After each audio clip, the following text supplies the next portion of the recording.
Welcome to the Shoulder Strikes MMA podcast. You are now listening to the Hot Take Hot Box. Welcome to the Shoulder Strikes MMA podcast. You are now listening to the Hot Take Hot Box. Ladies and gentlemen, this is the Shoulder Strikes MMA podcast brought to you by the Hot Take Hot Box. My name is Matt McSweeney. I am here with Ty Capone, talking to you about UFC Vegas 87. It happened. That's all I can say about that. And we took more L's. I am very close, ladies and gentlemen, to announcing a retirement from all Fight Night cards because we just seem to just can't figure it out. Unless it's a pay-per-view, we cannot figure it out. Thank God a pay-per-view is rolling up this weekend that we could maybe make some of that money back. But until then, Ty, we shall just discuss some of the things that went down this past weekend, including a retirement, not an actual retirement, but a corner retirement forcibly made by Mark Goddard. There was two other retirements, too. Yeah. There's a lot of retiring going on. You know it's a good fight night when you got multiple retirements. Yeah. That's what we need. There's too many fighters. Some people, got to step away. Sometimes it's time to walk away.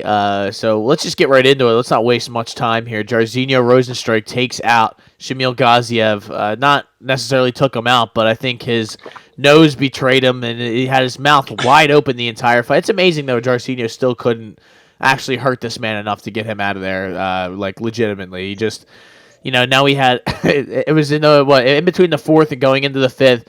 Gaziev landed a couple shots, but I don't know. I just felt so stupid. This is another one where you bet it, and you're like, oh, man, this guy stinks. You knew right away, yeah, he had 90 seconds of cardio, and then his mouth's wide open. You're like, oh, great. Yeah, I was like, oh, man. And I didn't know he was going to try and, take him down right away. I'm like, oh, no. Once I saw that, I was like, oh, no, we're done. I thought we were, going to throw nukes and try to actually, hurt this man, which I think he could have. But he never really that. Jairzinho was way too quick for him. Those little kicks, those leg kicks were landing. It was easy, and then in between the fourth and the fifth round, Mark Goddard must have heard something. Ty, what did he say?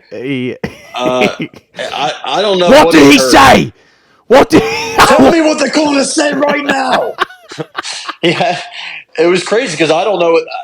Eventually, Gaziev is how it's pronounced, not Gaziev. Yeah, I learned you called. You said that, and I tried to correct you. So that's an L for me and a dub for you in the pronunciation category. So you can hold your head high after this weekend. Yeah, you got that. I'm 2-65 in the pronunciation category. And I guess Gaziev said he can't see out of his one eye. I think he was just ready to go home. I think he's like, you know what, dude. This jab is hitting me hard. The front kick is hitting. I'm good. I don't have anything left. I can't believe he went that far, honestly.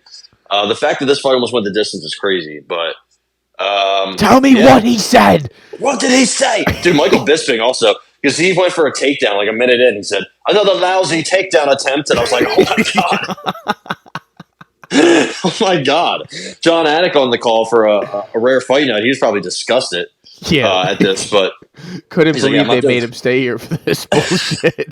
This is crazy. Gaziev got that takedown at the end of round one, which was kind of nice. He picked him up, tripped him and all, but he didn't do much with it. And he almost got one at the end of round two. It might have been a different fight if he was able to get that, because I think the cardio would have been an issue, but I think he might have been able to pass and land some kind of something or get maybe a submission attempt if Rozenstruik, if he had a minute or 2 minutes, but he couldn't. So he was pretty much done after that. No, I think just like Abus, we will not see this fella in a main event for some time. Sure hope if not. Ever again. I just can't get over the anger with which Mark Goddard was yelling at every. This. I want to know. What did he say? I want to know what he said. And he was so pissed.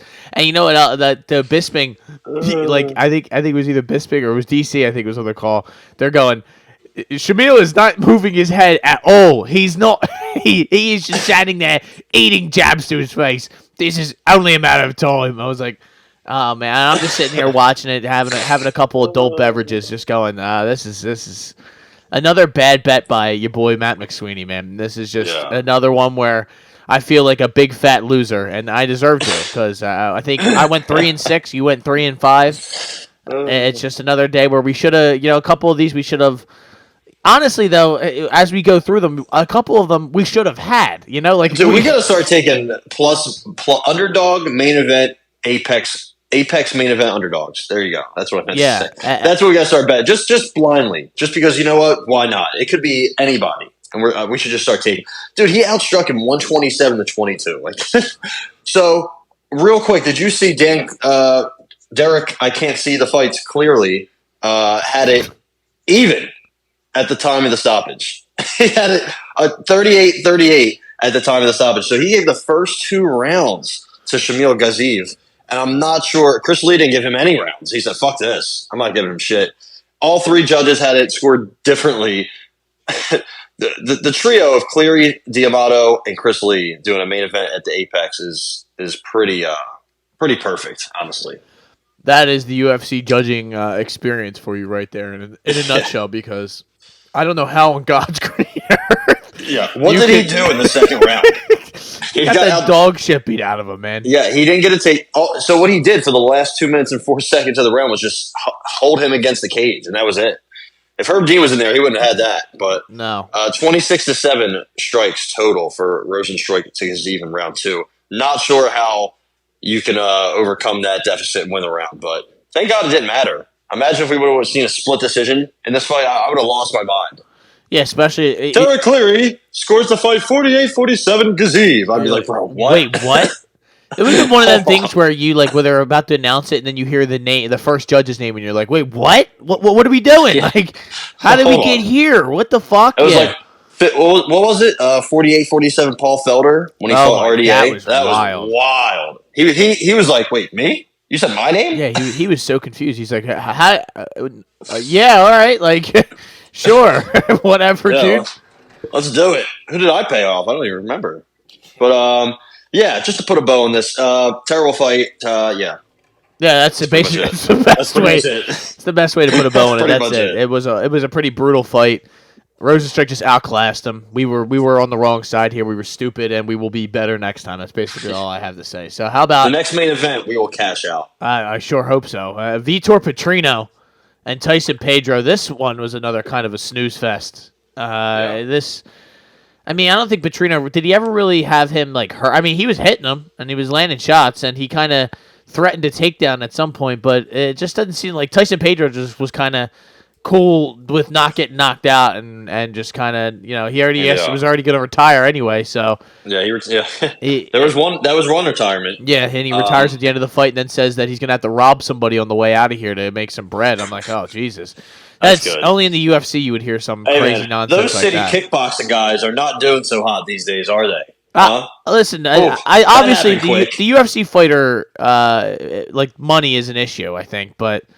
I don't know. I don't know if this guy did take 4 years off of fighting. I don't know if that's having to do with his money problem. Also, it's creeping up. Also, yeah, that might be changing the game a little bit. TKO and the boys from Endeavor, man, they really bought some companies that may have some issues. I mean, WWE, you got Vince McMahon's defecating on women, and then you got the UFC who's just not paying anybody, and now they're going to have to get sued to make sure they pay somebody. Again, we'll just continue to say that the fighters need a union. It's not going to happen until they stay unionized in some way, shape, or form. And I don't know what Dana White will probably step out by then. He'll be like, I don't want to deal with this. If I'm not able to take advantage of them, I don't want to do it. I think that's absolutely fair. And then you'll have like Sean Shelby or Mick Maynard or Hunter Campbell will just be like, I'll step in next. Yeah. I think Hunter Campbell gets a lot of I feel like he gets more praise from fighters than the other two. But I have no idea what any of them do or how good or bad they are. So I guess, we'll find out. If that happens, who unionizes first? MMA fighters or college athletes?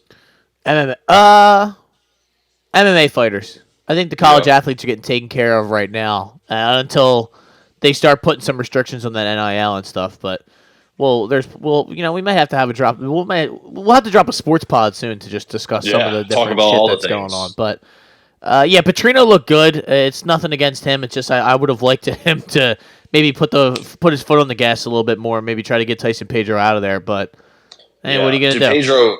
landed some good leg kicks. He only landed 3 strikes to the head this whole fight. Yeah. Usually Tyson Pedro's, a knockout guy, but his cardio wasn't there. He didn't really have a game plan. It's kind of the same old with him if he doesn't get an early finish. Petrino, the thing about Petrino, like he'll have some good and bad performances. He'll show flashes in fights in general. Like the Bukauskas fight was kind of slow, and then he landed that killer shot. Yeah. The Prochino fight was good for him because nobody saw it coming. But that was kind of slow until he got that arm triangle. Obviously went the distance with Turkali. So we've just kind of had mixed results on Petrino so far. But, I mean, listen, he's a physical specimen. He's absolutely shredded. The guy's a unit, bro. He seems to have good cardio. He kind of reminds me of Paulo Costa a little bit. He swings very violent, swings very, very hard, but, comes up short, doesn't really set up his shots. But then sometimes he'll use his jab effectively and kind of pump that out to lead the way.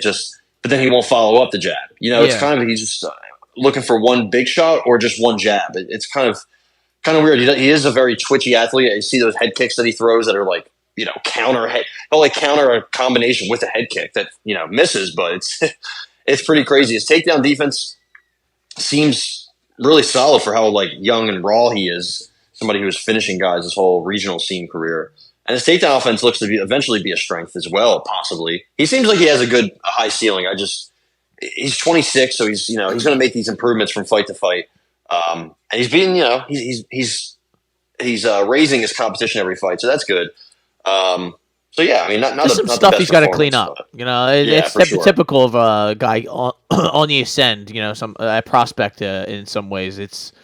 There's definitely some things you'd like to see, and you obviously would like to see him start, getting guys out of here in more violent fashion with how big and, like you said, how fast twitch sort of stuff that he does. I mean, when he sent Bukaki into the Shadow Realm, so that we would like to see that a little bit more often than going to war with the Pleasure Man.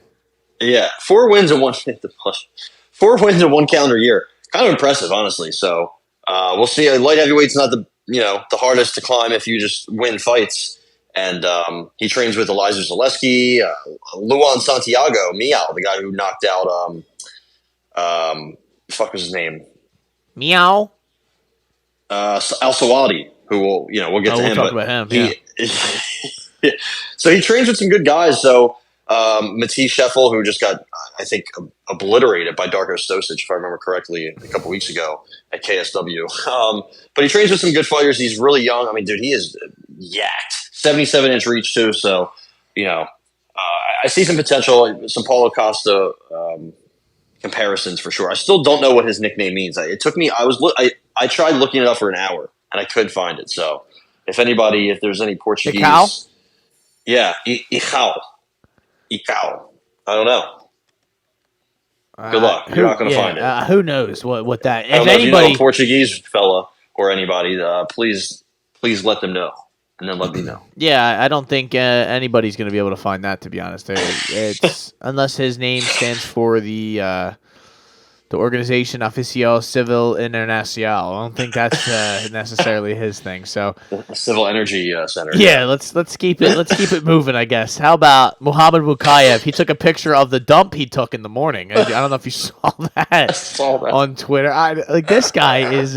I don't understand this dude whatsoever. Listen, he did not look good in this fight, and he can say it was staff or. I mean, these guys always have a million what's it called? Excuses and things like that. Like, sometimes you're allowed to not look good. It's okay. And he did not look good in this fight. The takedowns were not there. He wound up kind of crotch sniffing at certain points of this. The whole third round, he's on his knees. Yeah, Alex Perez, he didn't look great either, but he was game and competent. And it's a shame kind of for Mukayev because this was supposed to be a statement-making win and kind of to push him to the next level. And then he was... I don't forget who he was calling out. He was calling out Brandon Royval. He said Pantoja's boring. Yeah, and, it's like, you should talk, bud. I didn't understand that. Did you think he even won the third round? Because I don't really know how. No, I thought this was much closer than the judges were leading on. But all three are somehow finally in agreement on a fight. Who is it? Sal Diamato, Chris Lee, and Rick Winter. They're all in agreement that Mukayev won the first and third. I think he did win the first, lost the second. But the third, I don't even know if anybody won that round. I don't know what Mukayev did, really. striking wise or grappling wise. I mean, he failed on a bunch of takedowns, and they were kind of in a stalemate position for a large part of the third round. So he got outstruck. He got doubled up, or he doubled up Perez on significant strikes, but he got outstruck total. Obviously it depends which were the hardest shots, but nobody really landed anything of significance in that third round. So yeah, I don't know. I don't love that, but I think it's definitely going to be time to fade Mikhaev soon. I don't think he's not going to get that Pantoja fight. He would get absolutely destroyed by Alexander Pantoja if they fought. Maybe Manel Kopp. Maybe I think imagine the shit talking in that fight. I don't even know what would go down in a Manel Kopp Muhammad Mokaev seriously racist stuff would be going down in that. I don't There'd know be a lot of different There'd be a lot of different ethnic backgrounds coming. A lot of slurs coming towards each other. What about Nicolau? I don't know if something like that. Yeah, like somebody in that Kai Car France. Somebody like that. Yeah. Not to bring in a sensitive name for Manel Kopp, but so maybe they could do something like that. Who knows? Your whole team is a bunch of. Okay, so how about and listen? I think Mokaev is he's pretty good. I think he was doing good, especially in that first round with the grappling. It just seemed like he got you could tell he visibly got tired. So I don't know if it's from the antibiotics that make him take a dump in the bathroom. I don't know what. I don't understand why you have to show us the dump you took early. And he's like, "Oh, look, I'll need this for later when people say I'm going to have a shitty performance. So look at this dump." That's good. It's insane, absolutely insane. But how about Umar Nurmagomedov? He had somewhat of a definitely dominating grappling performance. He got dropped on a temple shot early on in this fight, which was pretty wild. Bekzat Almakhan, I'd say he comported himself pretty well in his UFC debut with everything, the odds all stacked up against him. To make this go 15 minutes and go to a decision is pretty impressive. I thought Umar should have gotten the sub a couple times. He had them rear naked chokes almost locked in, but Almakhan, he proved me wrong. His grappling defense was on par, so it's a good win for Umar, and it's a good performance by Almakhan. Yeah, I mean the strike totals aren't gonna be good to look back on. He landed 5 total strikes to Umar's 145. Yeah. It's just funny that one of those 5 total and one of his 3 significant strikes was a knockdown. Yeah. And then other than that, there was quite literally nothing that landed. I mean, he was throwing powerful kicks, but he kept missing. Almakhan did. So it looks like he might be decent. He didn't look like a fraud at all. He didn't look like he didn't belong. No. He just looked like he was outclassed, which is so fair. I mean, dude, Umar's probably going to fight like Corey Sandhagen next. Yeah. You know what I mean? That's the kind of fights he should be getting. But yeah, I mean, maybe he's got to worry about getting dropped or having chin issues. I do like his striking, and he just has such good timing on those takedowns. He got every single one, 5 of 5, and he just gets on that single leg and gets you down. Also has nasty ground and pound, so if anything goes wrong for him in the stand-up, he can just rely on that, and that's it's kind of like something that Habib didn't have. Habib had to get that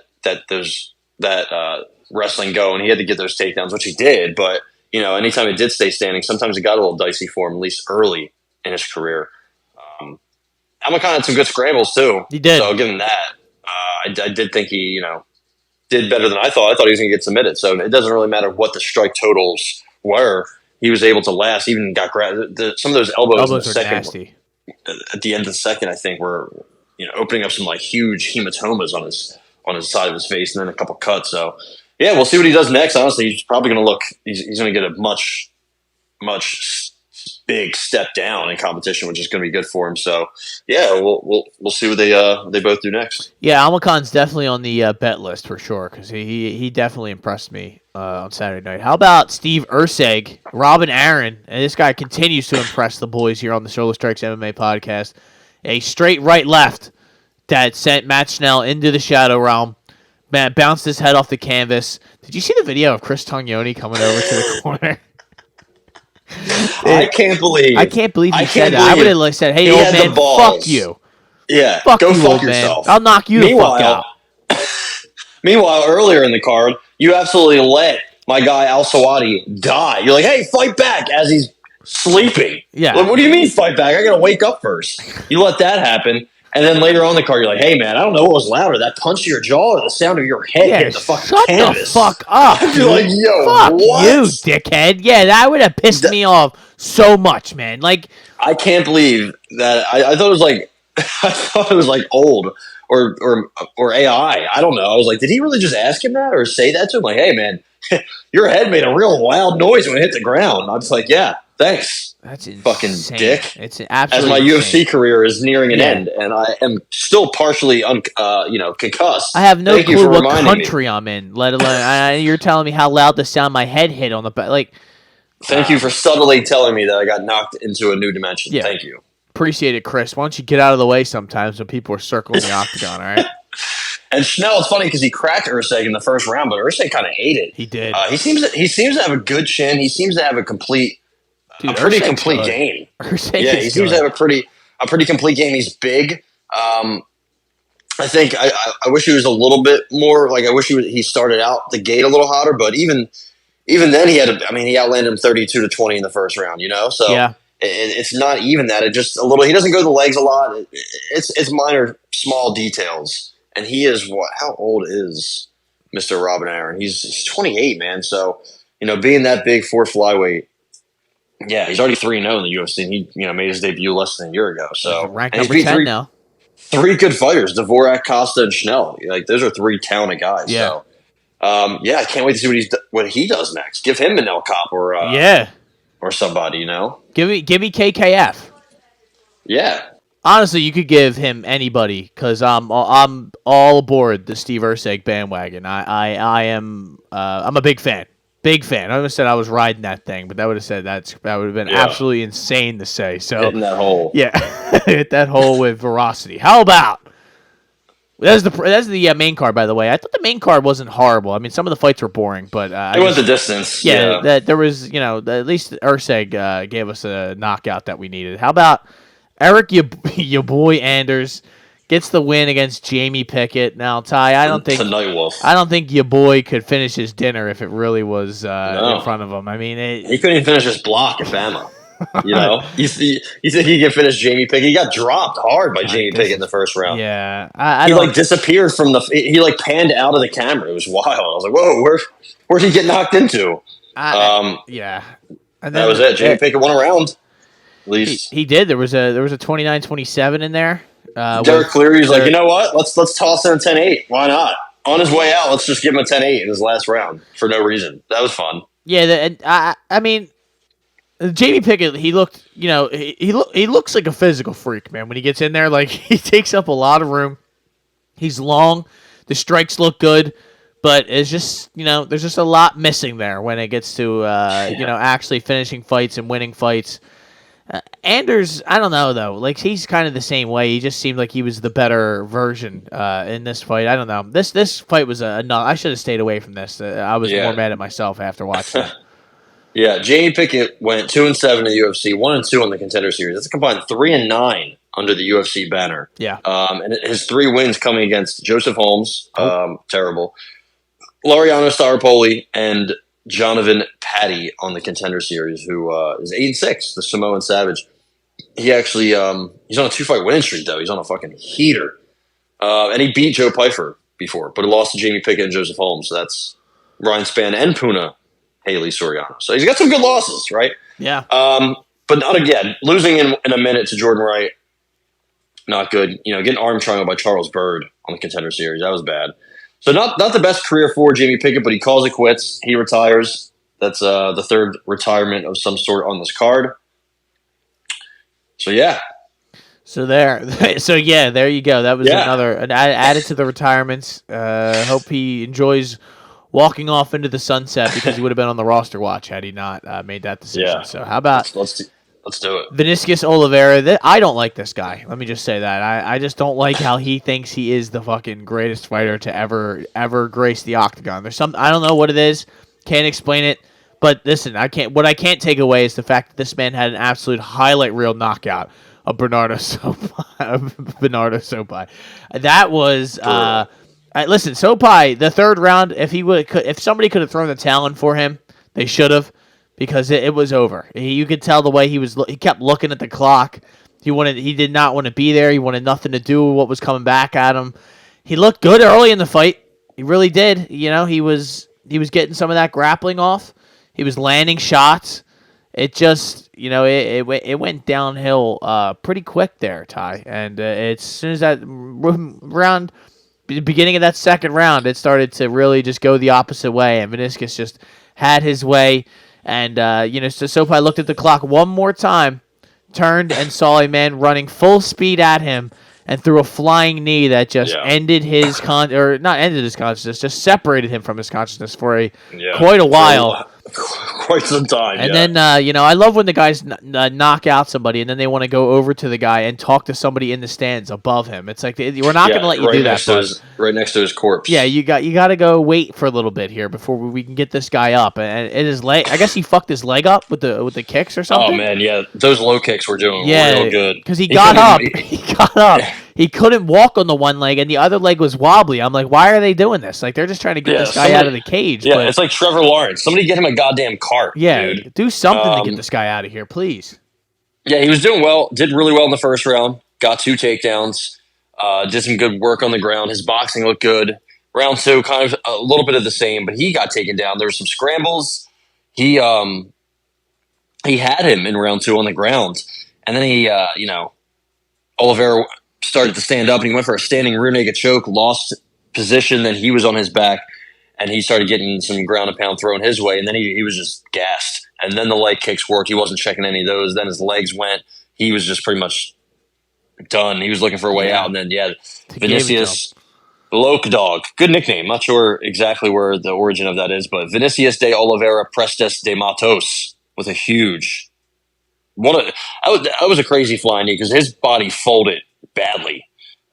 Kind of scary to watch, but he does that, dude. His left hook knockout win over Victor Madrigal on the Contender Series was awesome. He had a couple of UAE Warriors knockouts that were spectacular. He had a couple head kicks. He has been one punch knocked out before and finished a couple times, and it's been a while, I guess. I mean, the Ali Talib fight was 2022. Before that was 2019. So yeah, I mean, it's going to happen to him, I think, eventually.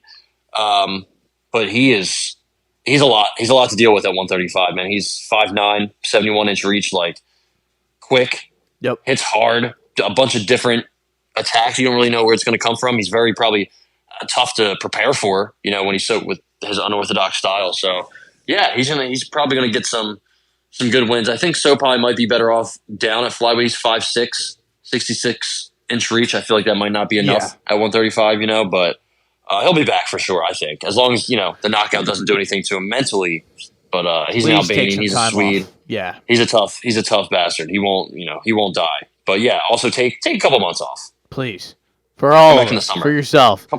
Or in the fall. How about Ayman Zahabi pulling the upset of the card here, taking out your boy, one of the Basharats, Javid Basharat, who he didn't look good in this fight, and a lot of it had to do with the fact that Zahabi was just landing on him, and it seemed like Basharat just energy zapped towards the end of this fight. He really had nothing for Zahabi. I mean, Zahabi looked stronger and stronger as the fight went on, and he pulls the upset here, 29-28, I believe, on all 3 cards, right? And that was the right call. I mean, it sounded like the second half of this fight, he just took over.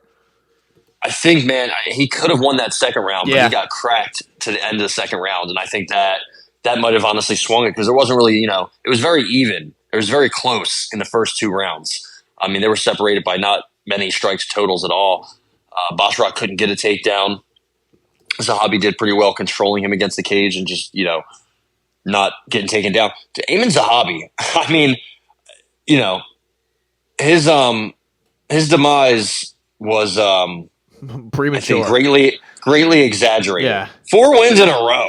Who saw that coming? He's on a 4-fight heater since losing to Vince Morales and getting spinning back elbow by Hikaru Hamosh. And he took a couple of years off after losing those 2 fights. So, not the best wins, but now, he's coming off of a 1-minute knockout decimation of Arichi Lang, and then he beats Javid Basharat unanimously.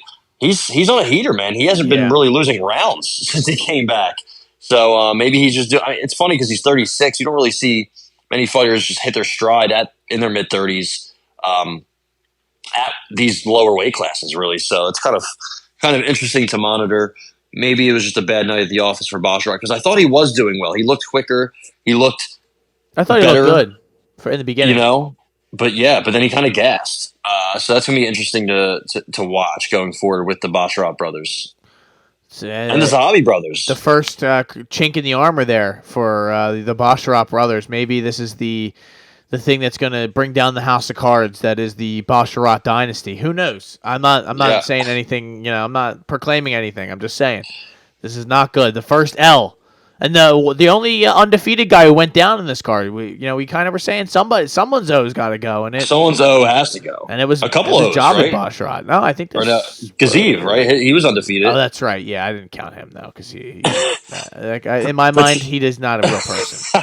That's 4 L's for him there. Petrino, Makayev, Umar all kept their undefeated records. How about CLD, man? Christian Leroy Duncan taking out Claudio Ribeiro. Cashing out our TKO bet, which we needed. We needed that so badly, man. So badly. That was a rough. Hey, this started off with 2 W's, and I was like, oh my god, we're gonna be on a heater. We're on a heater. Dude. After that, I went 1-6, and you went 1-5. So that was. We should have just cut it off after that. Stop making our bets. But this is a good win for Christian Leroy Duncan. Yeah. After he lost to Petrosian, I remember you said CLD needs his CDL, and I was like, "That's a bit premature." Yeah, that's hey man, what are you gonna do? I think it's a bit premature. He looked good in this fight. You're throwing a lot of feints, a lot of weird, a lot of different. I usually don't say the things that you say that I say, but I think I did actually say that. I think you did say that one. I don't know, but he had some crazy, unique. Dude, he feinted a headbutt. I don't know if you noticed that. It was crazy. That was fucking crazy. But the power he gets behind these strikes, even when they're very quick, like spinning back kicks to the body or a little elbow, he likes to grab and hold you and kind of big brother you, hold your arms or hold you and then throw elbows really in close against the cage and the clinch.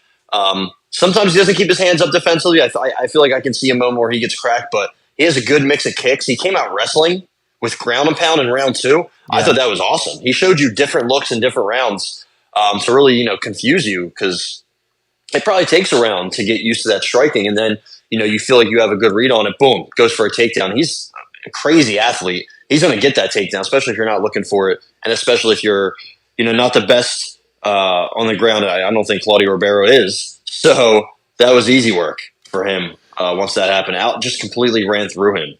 Honestly. Yeah, Christian Leroy, or not Christian Leroy, Mr. Claudio might be looking for a new place of business after his next fight. I think he's going to get one more, and then that's probably curtains for him, especially depending on who they line him up against. How about Ludovic Klein taking out your boy AJ Cunningham? They make sure to mention how bad this guy's life has been over and over again on the broadcast. And it doesn't get any better because I don't understand why he accepted this fight and why they put him up against this guy. I guess Ludovic needed an opponent, and he got it, and he's getting better and better. I think that we may, the talks of his demise were premature as well because we were ready to write him off after he was, getting killed by Nate Landwehr via anaconda choke, but then he's bounced back big time. He's got 4 straight wins. Yeah, he could have won that Jai Herbert fight, so could be on a 5-fight heater. Beating Bahamondes, kind of unanimously was very good. Thankfully didn't have to get Joel Alvarez. That would have been tough, but he could probably hurt Joel Alvarez. We've seen it happen before, but yeah, we'll have to see what he's doing going forward. He's absolutely jacked out of his mind. Yeah, he is. I wonder what's next for Mr. Cunningham. Funny enough, I feel like he might be able to win a fight or two in the UFC. For sure. Like he can. His striking isn't technical, but he seems to have some force. He seems to land. He has some power behind him. He has 4 knockouts. He has 4 submissions. So it seems like he has some decent finishing ability. And maybe if he gets matched up with somebody who just gasses completely at the end of if he kind of gets his ass beat for a little bit, but they can't finish him, he's definitely going to turn it around on somebody. I think so. I got a matchup for you. What about Paddy Pimblett? No, why don't we have a Trevor Peek versus AJ Cunningham? Why don't we have a hillbilly off? A hillbilly off, a hick off. I love it. A yeehaw. A battle of the Arkansas belt. State Championship, dude. And then they could fight Bryce Mitchell or something like that. Who knows? Yeah, AJ Cunningham can fight his mentor. That'd be wild. How dare you want to fight me for this title? The camo championship is on the line. I think, I don't know.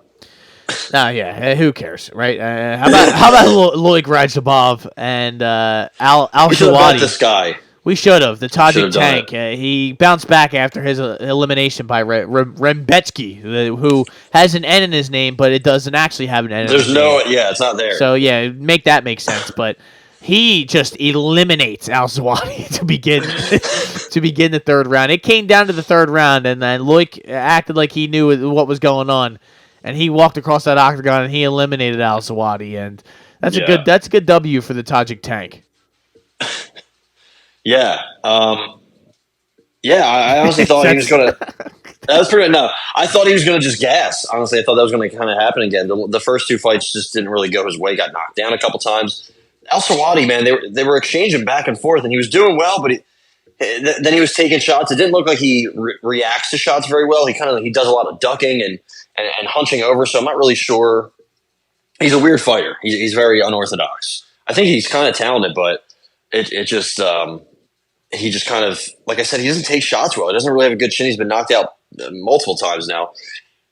And, this fight was even going into the third. And he got knocked out, I think, early, right, in the third? If I remember correctly. Yeah, 40, like almost a minute, 49 seconds. Less than a minute. They were both getting takedowns.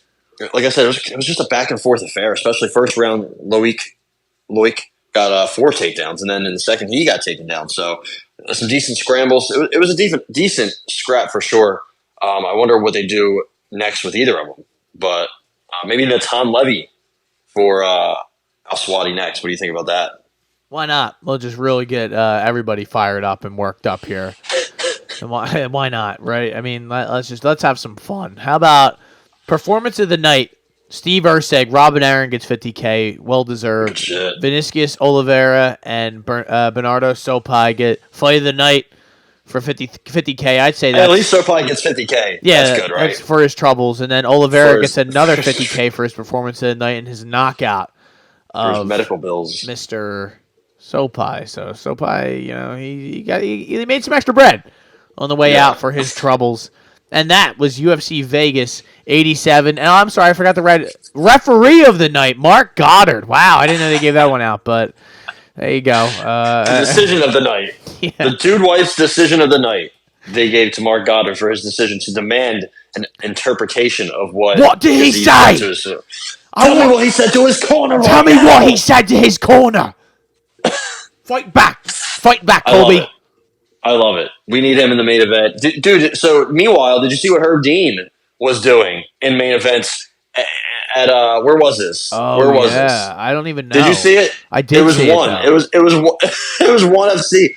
So they had my man Herb Dean in Qatar, right? And he's like, you know what? I'm going to start giving out red cards. And I was like, wait, hold on. I didn't know that was a thing. So Herb Dean whips out 2 yellows, and he gives Arjan Bueller 2 yellow cards. And then he gives him a red card, and then the fight's over. And I'm like, wait, what the fuck? I didn't think we were doing this. I thought I heard rumors of this being a thing somewhere, but I didn't know I'd see Herb Dean whip out a red card and say, you, done, fight over. And I'm like, wait, what? On Tapology says, is it, see, I hope I'm pronouncing this right. I know timid is how you pronounce it, but timidity? Is that how it's pronounced? I believe so. I think so. Arjan Bueller got not cool with that shit there, man. He got disqualified, red card in parentheses timidity. I hope that's how it's pronounced. Arjan Bueller was in the UFC. He went 3-1 in the UFC. Funny enough, beat Brandon Vera way. Well, no, he actually beat him recently. That's crazy. Brandon Vera fighting in 2021. He beat Marcelo Golm in the UFC. Beat Luis Henrique. Yeah, went 2-1. Beat Juan Adams. Also, not hard to do. But one of the other fights was disqualified for illegal spike, Ty. Can you tell me what an illegal spike is? Did he bring a weapon into the cage? So Jared Brooks, who is one of the better flyweights in the world, he, I believe, was 2-2, I think, in the UFC. He beat Altamirano, not in the UFC, but he also had an accidental headbutt in Ryzen. He's had a weird career. He, I don't know if you remember correctly, he fought Figgy, lost a close fight. Right. Then he fights Jose Shorty Torres, and he slams Shorty Torres, but he slams him in a botched way, knocks himself out. Yeah. So that happens, right? And he's winning a bunch of fights since then. And then, so he slammed Pacquiao on his head and knocked him out, but they overturned it because you can't do that in ONE FC. You can't slam a guy on his head. He gets disqualified. Of all the shit you can do there, you can't do that? That's why ONE's a fucking joke, man. So 2 disqualifications, back-to-back, nonetheless. The Jared Brooks TKO win. The crowd's going crazy. He's going crazy. And then it turns out they announced, like, we have a disqualification. He's like, wait, what? Hold on, why? And he starts crying. Also, it was a weird night in the Lusail Sports Arena. Anatoly picked up a W, though. Yeah, he's now a 3-time champion. I didn't know there was a cruiserweight division sandwiched in between light heavyweight and heavyweight, but there is. I guess they go 205, 225, 265. Whatever. I guess that. Whatever, dude. So that happened, but he is a pretty terrifying fellow. I mean, he's 36. But I feel like you can sign in the UFC. I mean, 6 foot. I don't know if he can really fight a heavyweight, but he's a big dude. He's also just very scary. Maybe sign him to the UFC. Rene de Ritter also. He just didn't want to stand up, right? You saw that? Yeah. He was like, I'm good, dude. I'm going to sit down right here. It's like, all right, fight's over. ONE FC, man. What a card. What a card they had. In the co-main, Kai Tang knocks out Tan Lee. Kai Tang is really good. I haven't kept my eyes on him, but he's 19-2 at 155. He's only 28, I think. He's really good. He hasn't lost in ONE FC. He's beat Tan Lee twice, so maybe somebody the UFC can look at down the line. I don't know. Other than that, not a great night for ONE FC. He was also going bankrupt.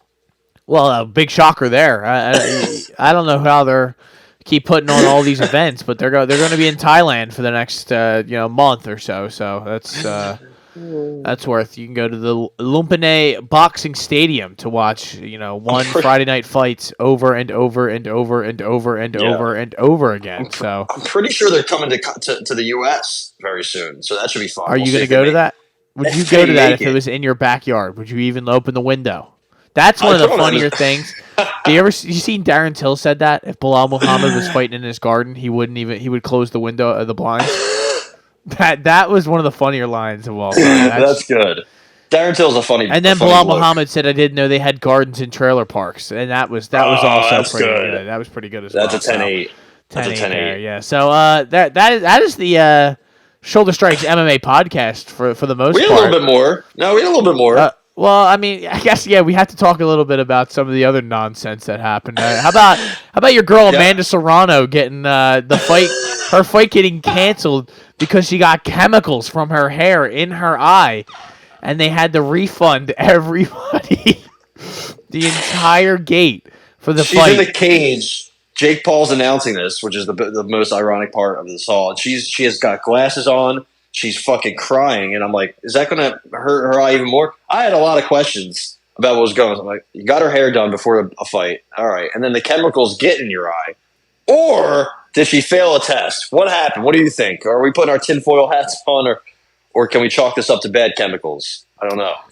And Jake Paul just eliminated the Rhino in like 40 seconds, so that was a waste of time. That poor guy. Yeah, that poor guy got sent back to UPS. I think is where he will be residing for the next. You ever see the future? The stuff that like scrolls on Tapology and it's like the Tajik Tank talking about his knockout. I could hear him snoring.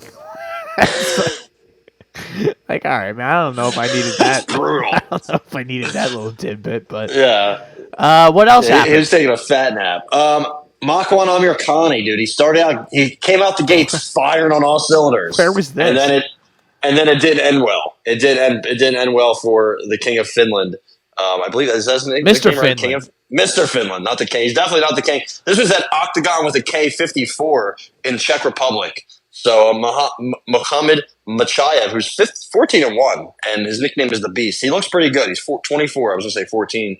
He's 24 years old, and he looks to be pretty good. I mean, his only loss was to Gamzat Magomedov at Brave CF, and that dude's pretty good too. I didn't know Furkan Korkmaz's brother was fighting this weekend too. Attilya Korkmaz. He got in there. Yeah. He took an L though. But, you know, what are you gonna do? The Korkmaz family does not fare well in fights, it seems. Yeah. Do not talk shit to me. I don't know much. This card doesn't seem that great. No, I'd say KSW's or Octagon's had better days, if you will. I mean, we'll see what they have next. I can't even find their promotion on here, or like their schedule for fights. Because it's not real. Oh, there it is. No, there it is. It is real. What's next at 55? Let's see. Octagon with a K 55. It's going to be in Germany. And yeah, I don't know anybody on this, so that's good. There you go. Nicholas Stolze. I feel like he fought in the UFC. Yeah, he did. Yeah, he went 0-3. So, Yeah. let's get in there. What else happened? Gamebred FC, bare knuckle MMA. Actually, Junior Dos Santos getting the world championship, knocking out Alan Belcher in the second round. So he's now he's now the Gamebred bare knuckle MMA heavyweight champion of the world. He won the Grand Prix. Congrats to him. He looked yacked. He looked pretty steroided out.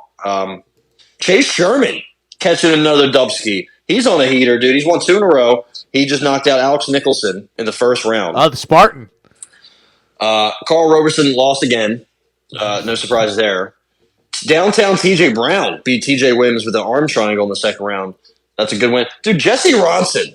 Don't call it a comeback. He's won 6 fights in a row, and he Kimura's Anthony Njoukani in the first round. He hasn't lost since Joaquin Silva sent him to the land of wind and ghost with that flying knee back in 2022. So Brandon Jenkins back in the winning column. He got a third round knockout as well over Tyler Hill. Charles Crazy Horse Bennett, 21st fight in a row that he has lost across a bunch of different organizations and sports, I guess. When is our boy Let's Go Lewis? When's that fight? That's this Saturday. Yeah, that is this Friday. I will be there. Okay. I will be there in attendance. It looks like a pretty good card. CFFC 130. So everybody tune in. Try to see me on TV. I'll try to rush the ring, maybe. No, but it should be fun. It should be fun nonetheless. I think there was also a bot. Did you see Ray Ford, the Camden guy? No. He beat a fellow named Otabek Kolmatov in a fight. I think he was losing. He got a 12th round knockout with like 7 seconds left. He landed a couple good shots. Okay, they call him Kolmatov. Kind of ran away and turned his back, and the ref said, "No, we're stopping this fight." And a lot of people were upset, but you can't do that. That's like number 1 rule in boxing. You cannot turn your back and run away. That means I quit. So Ray Ford of Camden wins the 126-pound featherweight, a WBA featherweight title in a just crazy fight. So shout out to Camden's own. Shout out to Camden's own. And we got a big card this upcoming weekend, man. 14 We got a lot fights going on this weekend. Yeah, man. There's just UFC. Do we have boxing? I mean, yeah, we do. We have Anthony Joshua. That's going to be. Is that in the daytime? That's Friday. I mean, yeah, I think is that Friday? Friday night. Like 5 a.m. I think. I don't know. Like just 3 a.m. That's a great question. That would suck. We got PFL Europe 1 on Thursday. What are they calling this card? They don't have a name for it. It's going to be 10 a.m. on Friday that it says that this card starts. So that's nuts. KSW, that's next Friday. Damn it. Who's Saturday, Roman Fury? That's what I asked you earlier. Yeah. Who is that? They spawned another Fury? LFA also has an event on Friday, so that should be fun. This guy looks nothing like them either, dude. Like, I mean, I guess kind of. I don't know. He's probably...